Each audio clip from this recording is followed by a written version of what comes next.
নমস্কার। পজিটিভ বার্তার পর্দায় আপনাদের সবাইকে আবারও অনেক অনেক স্বাগত। আমরা আবার আমাদের লাইভ অনুষ্ঠান নিয়ে হাজির হয়ে গেছি আপনাদের সামনে। পজিটিভ বার্তা চ্যানেল এবং ত্রিপুরা নলেজ সিটি পেজ থেকে এবং পজিটিভ বার্তার ইউটিউব চ্যানেল থেকে সরাসরি আপনারা আমাদের অনুষ্ঠান দেখতে পারবেন। তো আজকে আমাদের মাঝখানে বিশিষ্ট অতিথি শিল্পী উপস্থিত আছেন, ত্রিপুরার বিশিষ্ট সঙ্গীত শিল্পী।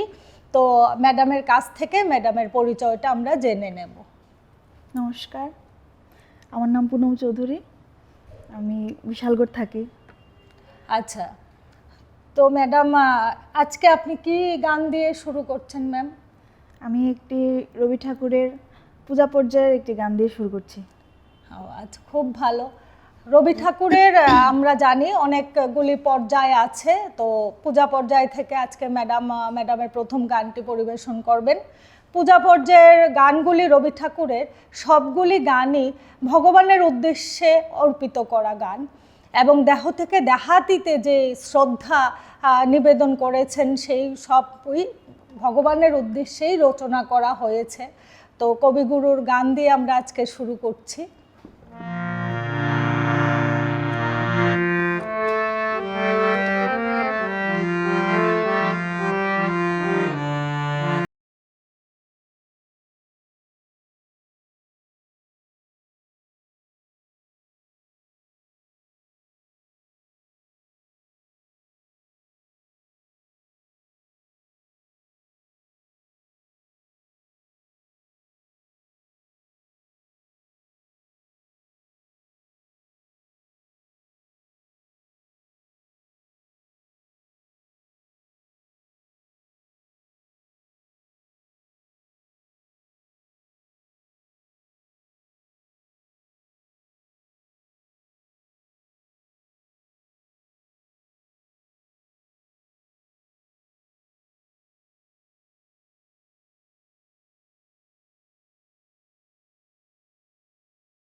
ধন্যবাদ ম্যাডাম।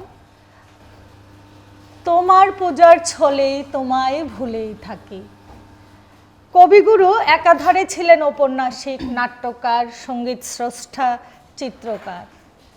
কবিগুরু যখন দেখলেন মনের ভাব কোনো কিছুতেই ঠিকভাবে প্রকাশ হচ্ছে না, তখন উনি লিখলেন গীতিনাট্য, তারপর লিখলেন নৃত্যনাট্য।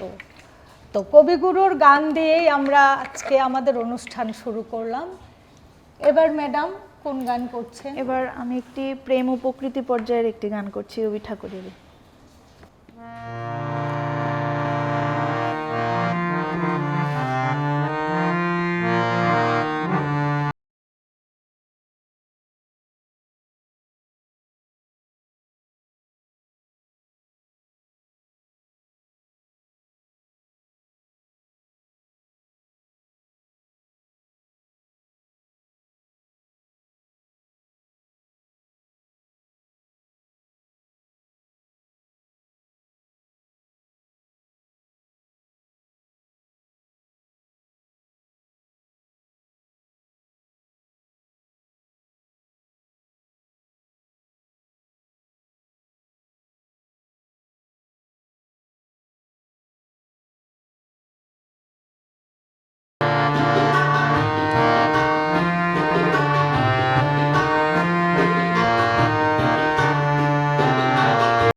ধন্যবাদ ম্যাডামকে।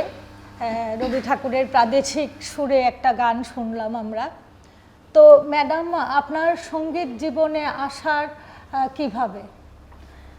আমি ছোটবেলা থেকেই সঙ্গীত শিখছি, ধরুন 5-6 বছর থেকে। তারপর আমাদের গ্রামেই একটি শিক্ষাকেন্দ্র ছিল, সঙ্গীত শিক্ষাকেন্দ্র, এখানে করেছি, বিশারদ এখানে কমপ্লিট করেছি।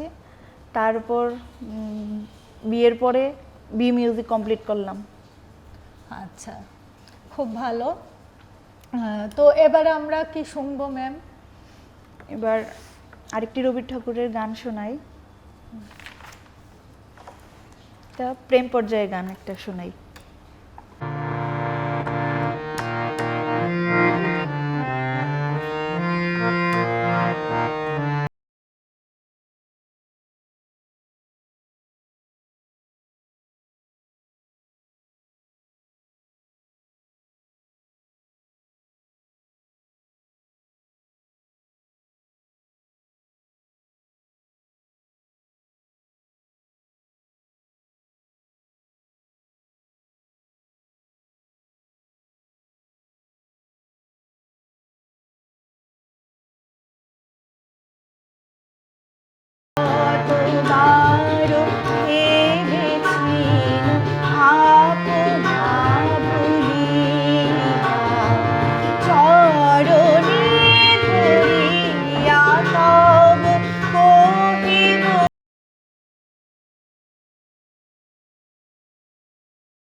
আমরা গান শুনছি বিশিষ্ট সঙ্গীত শিল্পী পুনম চৌধুরীর কণ্ঠে। পাশে তবলায় যিনি আছেন উনি আমাদের ত্রিপুরা রাজ্যের বিশিষ্ট শিল্পী সৌমেন কর মহাশয়। তো ম্যাডাম, এখন আমরা আর কি গান শুনবো এবারে? আমি আরেকটি রবি ঠাকুরের গান করব, একটি প্রেম পর্যায়ের গান করব আমি এখন। ঠিক আছে।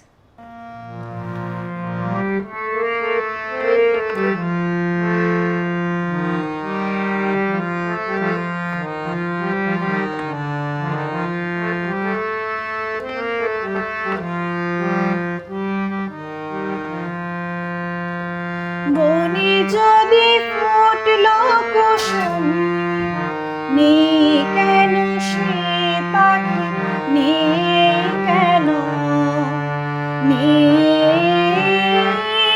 কেন সে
সঙ্গীত জীবনে যে সঙ্গীত শিক্ষার অনুপ্রেরণা কে জুগিয়েছেন আপনাকে? আমি তো ছোটবেলা থেকেই গান শিখি। ছোটবেলায় মা বাবা খুব সাপোর্টিভ ছিলেন, এখনও সাপোর্ট করে যাচ্ছেন। খুব এখন হাজবেন্ড, শ্বশুরবাড়ির শ্বশুরমশাই, শাশুড়ি মা সবাই সবাই সাপোর্টিভ। সবাই সাপোর্টিভ। আপনি তো সঙ্গীত নিয়ে পড়াশোনা করেছেন, যেহেতু বিমিউজ করেছেন, ওইটা তো সঙ্গীতের উপর একটা পড়াশোনাই, শুধু গান নয়, ওখানে অনেক কিছু শিখতে হয়, জানতে হয়, করতে হয়, পড়াশোনাটাই বেশি। হ্যাঁ, তো রবি ঠাকুরের কোন পর্যায়ের গান সবচাইতে বেশি ভালো লাগে আপনার? রবি ঠাকুরের তো সব সব পর্যায়ের গানই ভালো, এরকম কম্পোজার পৃথিবীতে আর দ্বিতীয় কেউ নেই, কিন্তু আছে না আমাদের যে আমার ওই পর্যায়টা খুব ভালো লাগে। রবি ঠাকুরের আমি দেখেছি পূজা পর্যায়ের মধ্যেও যেরকম একটা ভাব আসে, প্রেম পর্যায়ের মধ্যেও মোটামুটি সেরকম অনেকগুলো গান আছে যে গানগুলির মধ্যে সেই ভাবটাই আসে। মানুষের ব্যক্তিত্বের মধ্য দিয়ে রবি ঠাকুরকে বসানো যায়, এটা হচ্ছে মেন কথা। ভালো লাগে সব পর্যায়ের গানই, কারণ রবীন্দ্রনাথ ঠাকুর বিভিন্ন পর্যায়ে যেমন করে গান লিখে গেছেন, বিভিন্ন অনুষ্ঠান উপযোগী গানও প্রচুর লিখে গেছেন। হ্যাঁ, তো এবারে আমরা কি শুনবো ম্যাম? এবার একটু আধুনিক গানের দিকে যাই। আচ্ছা, আধুনিক গান বলতে হেমন্ত মুখোপাধ্যায়ের একটি গান। হেমন্ত মুখার্জি আমাদের বাঙালির গৌরব। 16 জুন 1920 সালে উনি জন্মগ্রহণ করেছিলেন, আর 26 সেপ্টেম্বর 1989 সালে উনি মৃত্যুবরণ করেন। উনিও একাধারে ছিলেন শিল্পী, সঙ্গীত পরিচালক, প্রযোজক। আসুন আমরা শুনে নেই ওনার একটি গান।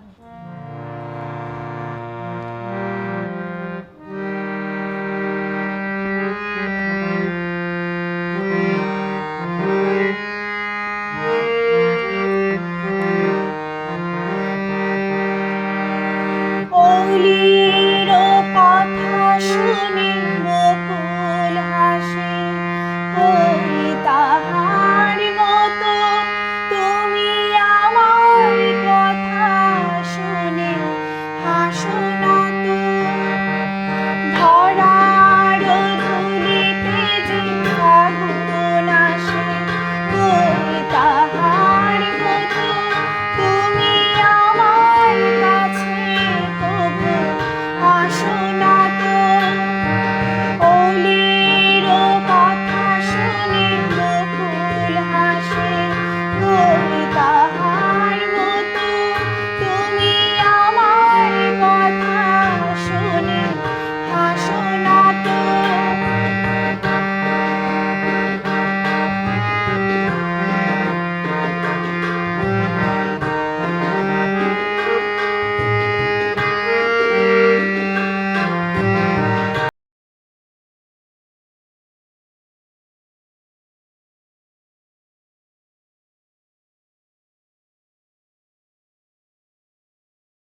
আসো না তো অলির কথা শুনে বকুল হাসে কই তাহার মতো তুমি আমার কথা শুনে আসো না তো।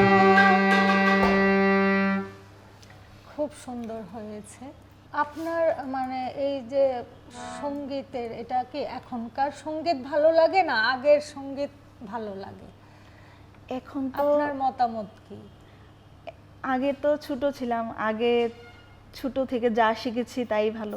এখন যত জানছি, শিখছি, দেখছি, গুরুর কাছ থেকে যা পাচ্ছি তাই ভালো লাগছে। বেশি বেশি করে শিখতে পারছি, তা আরও বেশি ভালো লাগছে। কোন ধরনের গান বেশি ভালো লাগে, কি ক্লাসিক্যাল গান না নন ক্লাসিক্যাল? আমি বেসিক্যালি ক্লাসিক্যালি শিখেছি, বিমিউজ ক্লাসিক্যালের মধ্যে দিয়েই করেছি, বিমিউজ অনার্স করেছি ক্লাসিক্যালি। তবে রবীন্দ্রনাথ ঠাকুরের গান, আধুনিক গান, নজরুল গীতি সব গানই ভালো লাগে। এবারে কি শুনবো? এবার শচীন কর্তার একটি গান শোনাচ্ছি। শচীন দেববর্মন আমাদের ত্রিপুরা রাজ্যের গর্ব তথা আমাদের ভারতবর্ষের গর্ব। উনি আমাদের ত্রিপুরা রাজ পরিবারের সন্তান। উনি যেমন বাংলা গানের সঙ্গীত পরিচালনা করেছেন, তেমনি বোম্বেতে প্রচুর হিন্দি গানেরও সঙ্গীত পরিচালনা করেছেন। পাশাপাশি উনি একজন প্রযোজকও ছিলেন। তো আসুন আমরা আমাদের শ্রদ্ধেয় শচীন দেববর্মনের গান শুনি।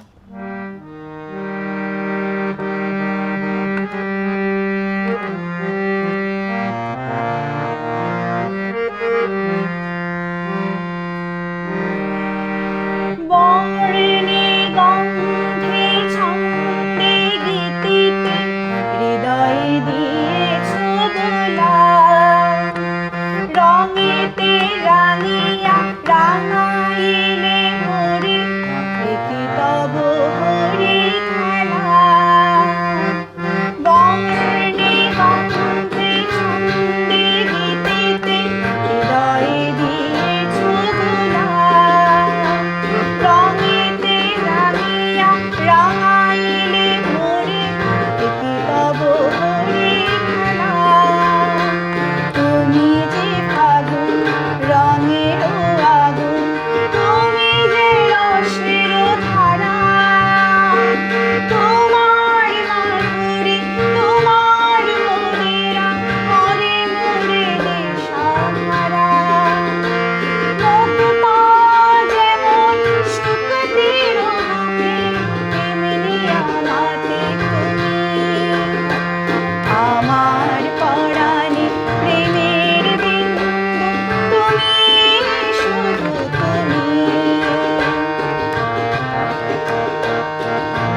অসংখ্য ধন্যবাদ।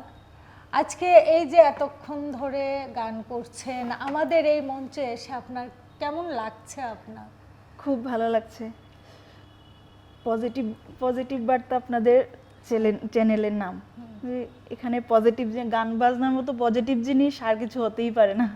হ্যাঁ, ওইটাই আমাদের পজিটিভ বার্তা চ্যানেল থেকেই আমাদের সব পজিটিভ কিছু শুরুয়াত হয়। তো আমাদের আমরা সামনে আরেকটা বিশাল কর্মযজ্ঞ আমাদের স্যার ডক্টর মলয়পীঠ স্যার হাতে নিয়েছেন। 1 বছরে 1 কোটি গাছ লাগানো, শুধু লাগানো নয়, গাছের পরিচর্যা করে গাছটাকে বড় করা অবধি আমাদের সেই কর্মযজ্ঞ চলতে থাকবে। তো আজকের এই প্ল্যাটফর্মটাও আমাদের স্যার ডক্টর মলয়পীঠ স্যারই আমাদের তৈরি করে দিয়েছেন, যেই জায়গা থেকে আমরা সবাই আমাদের প্রতিভাটাকে সবার সামনে তুলে ধরতে পারছি। তো স্যারকে আবারও ধন্যবাদ। তো আমরা অনুষ্ঠানের অন্তিম লগ্নে এসে গেছি, অনুষ্ঠান আমাদের প্রায় শেষের দিকে। তো ম্যাডাম, এখন আমরা কি গান শুনবো? হেমন্ত মুখোপাধ্যায়ের আরেকটি আধুনিক গান।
অসংখ্য ধন্যবাদ